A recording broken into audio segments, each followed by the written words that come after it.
If your dog has been scratching so much lately that you can hear it from the next room, stay with me for the next 2 minutes, because I'm about to show you a kitchen ingredient that vets have quietly recommended for years, and almost every dog owner is using it the wrong way, which is exactly why it's not working for them. You probably already have this sitting in your pantry right now. But here's the twist. Most people add way too much or way too little, or they use the wrong type completely, and that one mistake cancels out almost all the benefit. So before you scroll past this thinking, "I've heard this before," give me a chance to show you the actual right way to do it, because once you see it, you'll understand why your dog's skin hasn't improved even though you technically tried this trick already. So let's get straight into it. The ingredient we're talking about is coconut oil. I know it sounds almost too simple, maybe even a little boring compared to some fancy supplement with a complicated name on the label.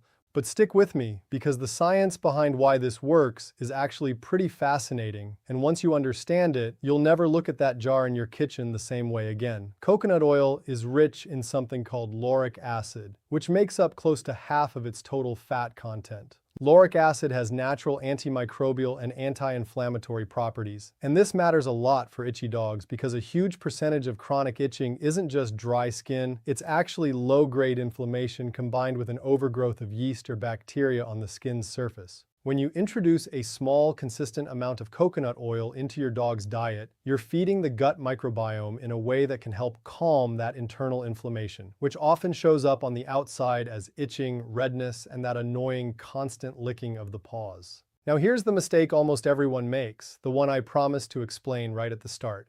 People either dump a huge spoonful into the food bowl thinking more is better, or they buy the cheapest refined coconut oil off the shelf. The kind that's been processed with heat and chemicals and has almost none of the beneficial compounds left in it. Both of these completely undercut the results. The correct approach is to use unrefined, virgin, cold-pressed coconut oil and to start with a small amount based on your dog's size, roughly a quarter teaspoon for small dogs, half a teaspoon for medium dogs, and up to 1 full teaspoon for large breeds mixed directly into their regular food once a day. That's it. That's the actual method. Not a giant scoop, not the cheap stuff from the back of the pantry that's been sitting there since last year, but a small, consistent, daily dose of the good quality oil. But before you go grab the jar and start measuring, I want you to stick around for just a bit longer, because there's something even more important than the amount. And it's the one thing that determines whether this remedy actually works for your dog or does absolutely nothing. I'll get to that in just a moment, but first, let's talk about why dogs get so itchy in the first place. Because understanding the root cause is going to completely change how you think about treating it. Itching in dogs, which vets call pruritus, can come from a bunch of different places. Sometimes it's environmental allergies, things like pollen, dust, or grass, the same way some humans get itchy eyes during allergy season. Sometimes it's food sensitivities, where a certain protein or grain in their diet is quietly irritating their system every single day without you realizing it. Sometimes it's fleas. Even just 1 or 2 fleas can cause a dog to scratch like crazy because of how sensitive some dogs are to flea saliva. And sometimes it's simply dry, cracked skin from cold weather, harsh shampoos, or overbathing. A lot of owners assume it has to be one dramatic cause, but honestly, it's often a combination of 2 or 3 of these things stacking on top of each other, which is exactly why a single remedy can feel like it's not doing enough on its own. The reason coconut oil helps across so many of these different causes is because it works on 2 levels at once. On the outside, when absorbed into the skin, it acts as a natural moisturizer and creates a light protective barrier that locks in hydration and helps soothe irritated patches. On the inside, when eaten, it supports gut health. And as anyone who's dealt with skin issues knows, gut health and skin health are deeply connected, in dogs just as much as in people. Alright, now here's the part I promised, the one detail that separates the dog owners who see real results in about 2 to 3 weeks from the ones who give up after a few days and say, "This doesn't work." You cannot just do this once or twice and expect a miracle. Coconut oil is not a magic overnight fix, and if any video promises you truly instant relief from a single spoonful, take that with a grain of salt. What actually happens is a gradual cumulative improvement. The lauric acid needs to build up consistently in your dog's system, and the skin barrier needs repeated exposure to actually start repairing itself. Most dog owners who use it correctly report noticeably calmer, less flaky, less itchy skin within about 2 to 3 weeks of daily use. Some see subtle improvement even sooner, especially if the itching was mostly caused by dry skin. But the key word here is consistency. 1 teaspoon a day, every single day, mixed into the food so it's easy and your dog barely notices it's there. Now stay with me, because in a minute, I'm going to walk you through exactly how to introduce this safely, plus a couple of bonus tips that most people never talk about, including one thing you should absolutely check with your vet about before starting, especially if your dog has certain health conditions. This next part could genuinely save you a vet bill down the road, so don't click away yet. Let's talk about safety first, because I always want to be honest with you rather than just selling you on a trend. Coconut oil is generally very safe for most dogs, but like anything, moderation matters. If you give too much too quickly, some dogs can experience an upset stomach, loose stool, or even mild diarrhea, simply because their digestive system isn't used to that much fat all at once. That's why starting small is so important. If your dog has never had coconut oil before, begin with just 1/8 of a teaspoon for the first few days, and slowly work your way up to the full recommended amount over about a week or two. This gives their gut time to adjust, and it dramatically reduces the chance of any tummy trouble.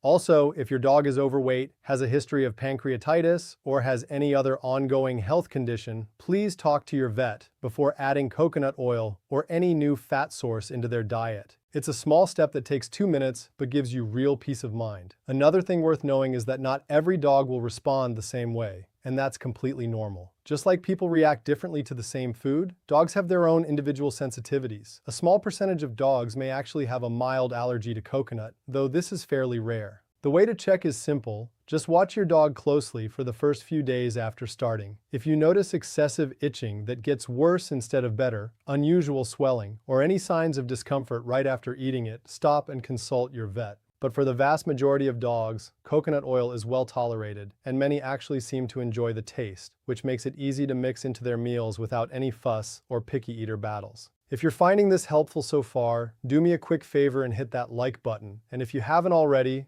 go ahead and subscribe to the channel. It genuinely helps more dog owners like you find these tips, and it costs you nothing but a second of your time. Okay, now let's keep going, because there are a few more things I want to share, including something most people completely overlook when their dog is itchy, something that has nothing to do with food at all. One thing that trips a lot of people up is applying coconut oil directly onto the skin as well as feeding it. This can actually double the benefit if done correctly. After a bath, once your dog's coat is towel dried but still slightly damp, take a small amount of coconut oil, just enough to lightly coat your fingertips, and gently massage it into any particularly dry or irritated patches, especially around the paws, elbows, and belly, since these areas tend to get the driest. Let it sit for about 10 to 15 minutes so it can absorb, and then wipe off any excess with a clean towel so your dog isn't left greasy or attracting dust and dirt. Some owners even like to keep a tiny travel-sized tin of coconut oil near the door and dab a bit onto their dog's paw pads after walks, especially during winter, when cold pavement and salt can really dry out and crack the skin there. This isn't about drowning your dog in oil. It's about small, targeted applications exactly where they're needed. There's also a neat trick a lot of groomers use that regular owners rarely hear about. If your dog has a specific hot spot, one of those red, irritated, angry-looking patches that dogs just cannot stop licking or biting at, you can dab a very small amount of coconut oil directly onto that spot 2 or 3 times a day. The antimicrobial properties help calm the irritation, and the light coating can actually discourage your dog from licking it obsessively, since the taste and texture make them pause rather than going right back to it. Just keep the amount small and localized. You're not trying to coat the whole area, just enough to soothe it. And if a hot spot isn't improving within a few days or seems to be spreading, that's another one of those signs to get your vet to take a look, since hot spots can sometimes need a topical or oral treatment beyond what a home remedy can handle. Now here's something most videos on this topic never mention, and I think it's honestly one of the most important pieces of the puzzle. Diet consistency matters just as much as the coconut oil itself. If your dog is eating a low-quality food filled with fillers, artificial preservatives, and cheap grain substitutes, then adding coconut oil is a bit like putting a Band-Aid on a much bigger issue. It can still help, but you won't get the full results you're hoping for. Take a look at the ingredient list on your dog's regular food. If you see a long list of unrecognizable additives before you even get to a real source of protein, that could be part of what's driving the itching in the first place. You don't need to switch to some incredibly expensive premium brand overnight, but even a gradual shift toward a food with a clearly named protein source listed first and fewer artificial ingredients can work together with the coconut oil to give your dog's skin the support it actually needs. Hydration plays a bigger role here too, and it's something almost nobody talks about. A dog that isn't drinking enough water throughout the day is going to have drier skin no matter what you feed them. Because hydration starts from the inside out, just like it does for us. If your dog is a picky drinker, try adding a splash of low-sodium bone broth to their water bowl, or placing a couple of water bowls around the house so they're never far from one. It sounds like a small thing, but combined with the coconut oil, it genuinely rounds out the whole approach instead of just tackling one piece of the puzzle.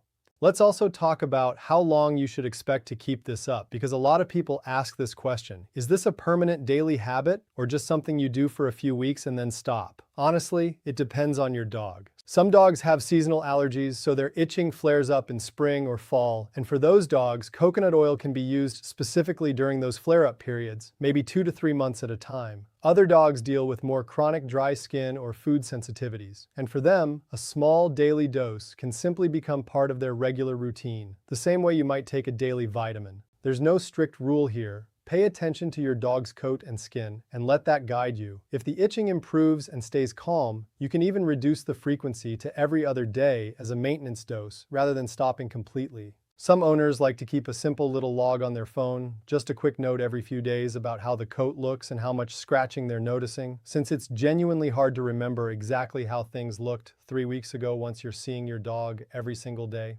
Before we wrap up, I do want to be completely transparent with you about one important thing. If your dog's itching is severe, if you're noticing open sores, bald patches, a strong odor coming from the skin, or if the scratching is so intense that it's affecting their sleep or behavior, please don't rely on home remedies alone. Those symptoms can point to something more serious, like a bacterial or yeast infection, mange, or a more significant allergy that needs proper diagnosis and possibly medication from a veterinarian. Coconut oil is a wonderful natural supportive tool, but it's not a replacement for professional care when something more serious is going on. Think of it as an excellent first step and an ongoing support, not a cure-all for every situation. Being a responsible pet owner means knowing when a home remedy is enough and when it's time to make that vet appointment. And honestly, trusting that instinct is part of what makes you a great dog owner in the first place. So to quickly recap everything we've covered, because I know that was a lot of information, use unrefined, virgin, cold-pressed coconut oil, not the cheap, refined kind. Start small, around 1/8 teaspoon, and gradually work up to 1/4 teaspoon for small dogs, 1/2 teaspoon for medium dogs, and up to 1 full teaspoon for large dogs, mixed into their food once daily. Be consistent, since real results usually show up over 2 to 3 weeks, not overnight. Consider a light topical application after baths for extra relief on dry patches, and a small dab for stubborn hot spots. Take a look at your dog's regular food quality and their water intake, since both play a bigger role than people realize. And always keep an eye out for signs that point to something more serious that needs a vet's attention rather than just a home remedy. I really hope this helps your furry friend feel more comfortable, because there's nothing worse than watching your dog scratch and not knowing how to help them. If this video gave you something useful, drop a comment below and let me know how it goes after you try it. I genuinely read every single one and love hearing your updates. And if you know another dog owner who's been dealing with the same scratching struggle, do them a favor and share this video with them. It might save their dog a lot of discomfort and save them a trip to the vet for something this simple could actually help with. Thanks so much for watching all the way to the end. Give your pup a little extra belly rub from me, and I'll see you in the next one.